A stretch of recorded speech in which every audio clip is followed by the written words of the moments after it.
Maqedonia nënshkroi marrëveshje për partneritet strategjik me Hungarinë. E firmosën dy ministrat e jashtëm, Timço Mucunski dhe Peter Sijarto. Ky I fundit nga shkupi porositi se në rrugën drejt Bashkimit Evropian nuk na bllokon vetëm Bullgaria, por shumica e vendeve anëtare. Tha se ndërtojnë mure pikërisht ata të cilët kur vinë në shkup flisnin se sa e përkrahin me antarësimin e Maqedonisë së Veriut në BE.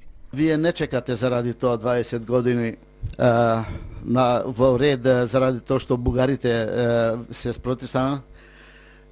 Немојте да се лутете, но морам да кажам дека ситуација во врска со тоа е многу потешка.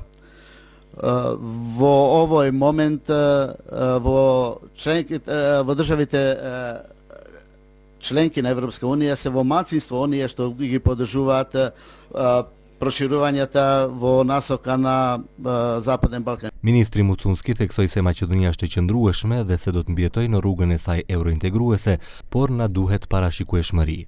Mbi 20 vjet jemi viktime çështjeve dypaleshe në rrugën tonë, nuk guxojmë të lejojmë të nënçmohemi, u shpreh ai. Прашањето во суштина беше дали Бугарија сака средба со нас. Не можам за жал јас тоа да го одговорам.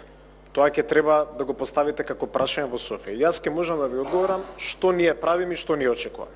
Ние сакаме средба, и средби, и комуникација, бидејќи сметаме дека е нормално сите соседи да комуницираат постојано. Ministri I Arsimit Vesna Janevska dhe Sijarto nënshkruan memorandum që 20 studentë të Maqedonisë të marrin bursa në Hungari.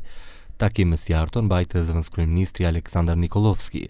Tha se marrëveshja strategjike do të sjellë shumë përfitime për Maqedoninë përmes realizimit të projekteve të shumta të infrastrukturës.